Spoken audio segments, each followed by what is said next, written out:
Thank you, Mr. Chairman. Thank you. Ambassador Pratt, you're recognized for 5 minutes. Thank you very much, Chairman Cruz, Ranking Member Booker, and distinguished members of the subcommittee. Thank you for the opportunity to testify today on the administration's strategy for securing critical minerals and expanding sustainable, secure, and transparent supply chains in Africa. Critical minerals are essential to the United States' economic prosperity, national security, and technological leadership. Yet our reliance on foreign nations for processing and refining these minerals poses a threat to our supply chains and industrial capacity. Africa is central to our strategy to address this challenge. The continent is home to vast reserves of critical minerals, including cobalt, lithium, tantalum, and graphite, which are indispensable technologies such as batteries and semiconductors. Africa's substantial natural resource endowment provides an opportunity for the United States to increase its supply chain security. The administration's approach prioritizes partnerships with African nations to ensure their minerals flow west, not east to China. China's dominance in global mineral supply chains, specifically in processing and refining, is a threat to both U.S. and African interests.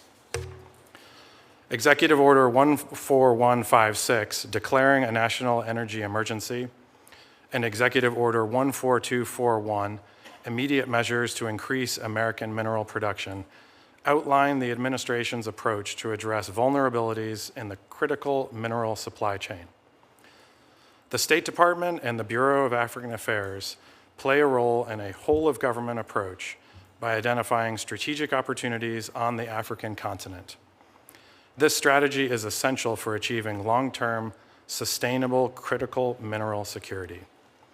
Successful implementation requires consistent interagency coordination to ensure these opportunities are accurately identified, supported, and de-risked through U.S. government financing mechanisms, such as the U.S. International Development Finance Corporation and the U.S.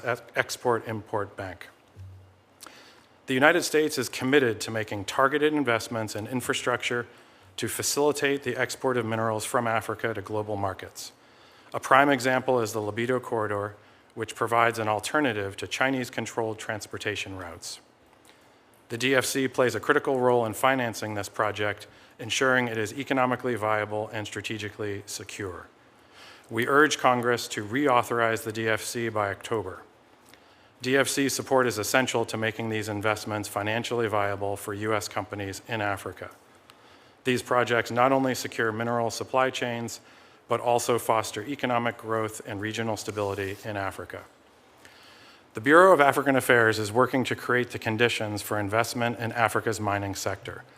Following the U.S.-brokered peace agreement between the Democratic Republic of the Congo and Rwanda, we created an economic framework for increased U.S. private sector investment in the DRC's critical mineral sector.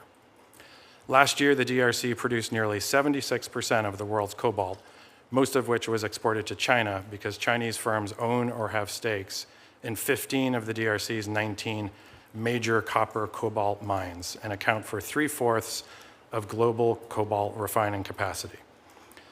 Africa's critical minerals are not just a resource. By investing in infrastructure, fostering private sector growth, and in advancing regional stability, we can build a future of shared prosperity. The administration is committed to this vision and to ensuring that the United States remains a trusted partner in Africa's growth and progress. Thank you for your consideration, and I welcome your questions. Thank you. Mr. Woodard, you're recognized for 5 minutes. Chairman Cruz, Ranking Member Booker, distinguished members of the subcommittee, thank you for giving me the opportunity to testify today on the administration's approach to securing critical mineral supply chains, including the role African states can play in enhancing the security of these supply chains for the United States. Simply put, we face a two-pronged challenge. To achieve the reindustrialization of the United States that this administration has put at the center of its economic policy, we need to encourage more mining and more processing of the critical materials that form the backbone of any modern, prosperous economy. Second, we need to diversify the supply chains of these materials away from China.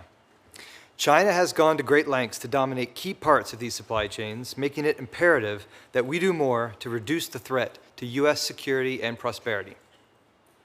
The team I lead at the State Department has been driving these issues for several years, previously within the Bureau of Energy Resources and now as part of the Bureau of Economic, Energy, and Business Affairs after the recent reorganization at State.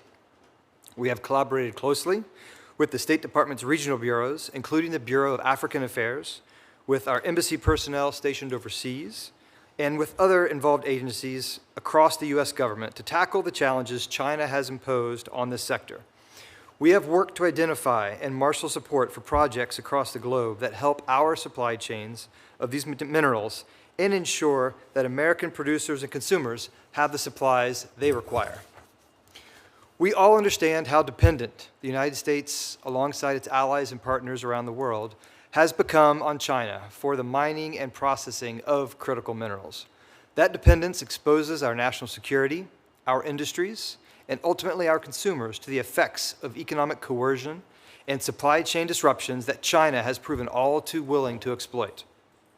China's refined minerals and components containing them are the product of heavily subsidized, vertically integrated supply chains that benefit from Beijing's willingness to ignore labor, environmental, and other protections for local workers and communities, resulting in artificially low prices. Erratic Chinese export controls and price manipulation also contribute to a warped and difficult market for minerals and the products derived from them. All of this makes the economically viable development of any mining or processing projects outside of Chinese control challenging at best. It reduces the appetite among Western operators to invest. It discourages potential private sector investors from backing these projects around the world. The administration has devoted a great deal of attention to critical minerals since January. A major focus of that attention has been on the need to increase domestic mining, extraction, and refining of these minerals wherever possible. As we engage with countries on a bilateral basis and through various regional groupings, we have emphasized to them the opportunities that exist for investment in projects based here in the United States. Even with the vast resources of the United States, however, there will be minerals and metals our economy needs that we do not have, particularly in the short to medium term. The President's executive orders recognize the importance of working with like-minded allies and others, another important element of my team's work. Our embassies and personnel on the ground in these countries serve as a valuable resource for American companies looking to invest and participate in these projects overseas and bring these minerals back to the United States. Our embassies connect them with key officials in the host country governments and help them navigate business environments that can be very difficult. We often find these foreign governments are eager to work with American companies. These foreign governments want non-Chinese options.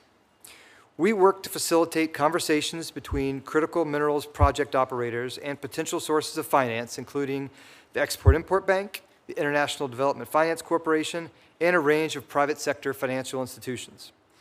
We have also approached these challenges from a regional perspective, including through such groupings as the Quad, joining with Australia, India, and Japan to support projects that will meet our shared needs. Africa is central to our efforts due to its vast mineral reserves, and my team has worked side by side with our colleagues in the African Affairs Bureau in pursuit of projects that will benefit our own supply chains and support the administration's approach of building up trade with our African partners rather than leaving them shackled to dependence on aid. Supporting these projects, building up these supply chains, and investing our time and effort into these relationships will benefit us all and bring greater security and prosperity to the United States. Thank you for your attention, and I look forward to discussing these efforts more with the subcommittee.